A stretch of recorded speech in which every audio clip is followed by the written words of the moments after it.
Hi hello welcome to my channel. ఈరోజు మంచి tasty మునక్కాయల పప్పు చారు చేసి చూస్తున్నా అండి. అందుకోసం ముందుగా ఒక అరగంట నానబెట్టుకున్న కందిపప్పు కుక్కర్లో వేసి ఉడికించుకున్నాం. వాటర్తో పాటు వేసుకున్నానండి. 250 గ్రామ్స్ పప్పు అండి, కందిపప్పు మంచిగా వేసేసుకోవాలి. నానబెట్టుకొని ఒక అరగంట ముందు. అలాగే ఇందులోకి పసుపు, 1 స్పూన్ పసుపు వేసుకోండి. అలాగే ఎల్లిపాయ, 1 గడ్డ పెద్ద సైజు ఎల్లిపాయలు వేసుకోండి. ఇందులోకి జీలకర్ర, 1 స్పూన్ జీలకర్ర. అలాగే 1 నిమ్మకాయ సైజ్ అంతా చింతపండు వేసుకున్నామా. మంచిగా విజిల్ పెట్టుకుందాం. 4-5 విజిల్స్ రావాలి. పప్పు చాలా మెత్తగా మంచిగా ఉడికిపోవాలండి. కాబట్టి 5 విజిల్స్ అయినా పర్లేదు. కుక్కర్ ఆన్ చేసి స్టవ్ హై ఫ్లేమ్లో పెట్టేసి విజిల్ పెట్టేసుకుందాం. ఈలోగా విజిల్స్ వచ్చేలోగా మనము మునక్కాయలు తాలింపు వేసేద్దాం. ఓకే అండి, కుక్కర్ విజిల్స్ అయిపోయావి. 5 విజిల్ పెట్టేశాను. ఇప్పుడు మనం పప్పుచారు చేయడానికి పాత్ర పెట్టుకున్నాం. ఆయిల్ వేసుకున్నామండి. నేను ఒకేసారి తాలింపు కూడా ఇందులోనే వేసేస్తాను. ఫైనల్గా మరి ఏం తాలింపు వేయను. మీకు కావాలంటే మీరు ఫైనల్గా కూడా తాలింపు వేయచ్చు, సరేనా.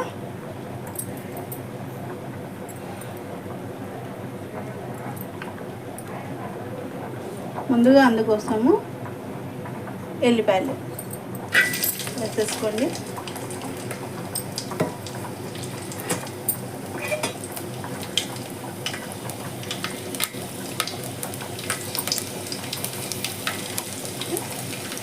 ఆవాలు, జీలకర్ర,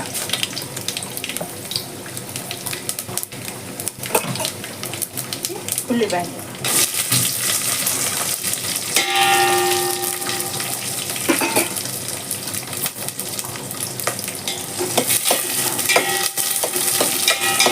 మంచిగా కలుపుకోవాలి. ఇందులోకి కరివేపాకు,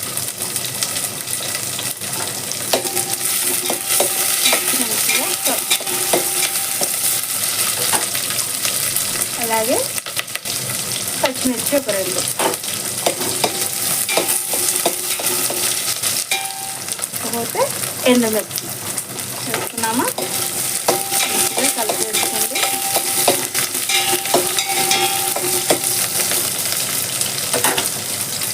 ఓకే అండి, మంచిగా ఉల్లిపాయ ఎర్రబడింది. ఇందులోకి మనం అల్లం వెల్లుల్లి పేస్ట్ 1 స్పూన్ వేసుకోండి. 1 లేదా 1.5 పర్లేదు. అల్లం వెల్లుల్లి పేస్ట్ వేసి మంచిగా పేస్ట్ మంచి ఫ్లేవర్ రావాలి.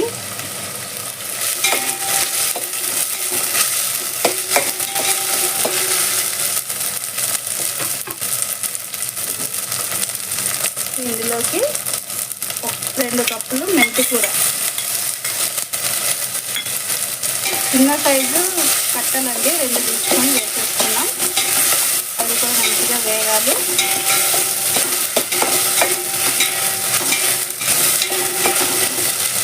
ఇప్పుడు ఇందులోకి మునక్కాయలు, మెయిన్ రెసిపీ మునక్కాయలు అండి పప్పుచారు కోసం.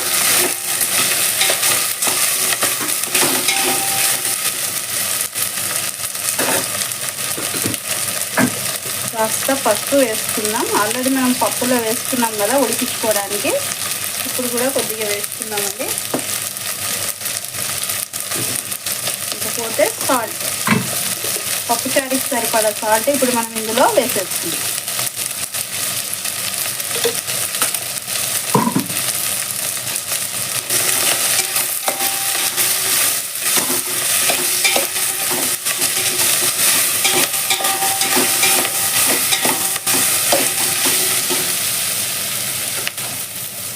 ఇందులోకి మనం కారం వేసుకుందాం.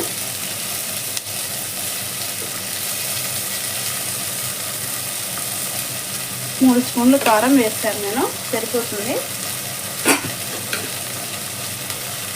వేసి మంచిగా కలుపుకున్నాం. కాస్త ఘాటు వస్తుంది.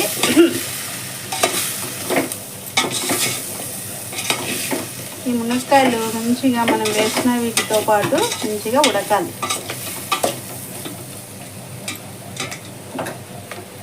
ఇందులోకి టమాటా ముక్కలు, ఒక 2 పెద్ద సైజు తీసుకున్నానండి. టమాటా ముక్కలు వేసేసుకోండి.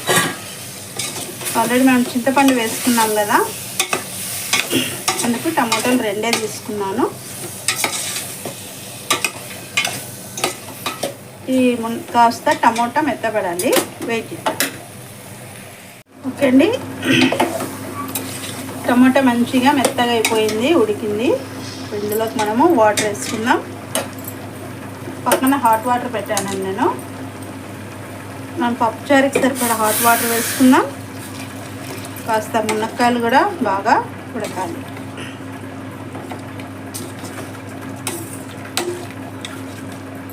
ఒక లీటర్గా వేస్తున్నానండి. ఘాటు వస్తుంది మంచిగా, కారం అవి సరిపోతుంది. ఇవి హై ఫ్లేమ్లో పెట్టుకుందాం. అంట బాగా ఉడకాలండి, కాస్త సమయం పడుతుంది, వెయిట్ చేద్దాం. ఓకే అండి, చూద్దాం. వావ్, మునక్కాయలు మంచిగా మెత్తగా అయిపోయాయండి, బాగా ఉడికినాయి. ఇందులోకి మనం 1 టీ స్పూన్ ధనియా పౌడర్ వేస్తున్నా.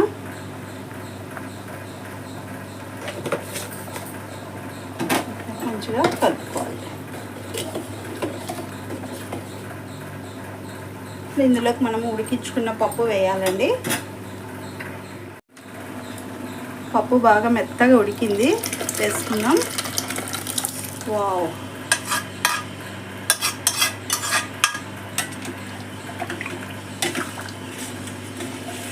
కాస్త చిక్కగా ఉంటేనే చాలా రుచిగా ఉంటుంది ఈ మునక్కాయ పప్పుచారు. మరి పల్చగా ఉంటే అంతగా బాగోదు. ఇది కాస్త ఒక మరలితే సరిపోతుందండి. వెయిట్ చేద్దాం. ఓకే అండి, మంచిగా పప్పుచారు పొంగు వస్తుంది. ఈ విధంగా బాగా మరలాలి. ఒక మరలితే సరిపోతుంది. ఇంకా అలాగే మనం కాసేపు వదిలేసామంటే మంచిగా పొంగుతుంది. కలిపేద్దాం. వావ్, స్మెల్ అదిరిపోతుంది పప్పుచారు. ఇంకా ఇందులోకి మన ఫైనల్ టచ్ వచ్చేసి కొత్తిమీర తరుగు, సింపుల్ వేసేసుకొని స్టవ్ ఆఫ్ చేసేసుకోవడమే.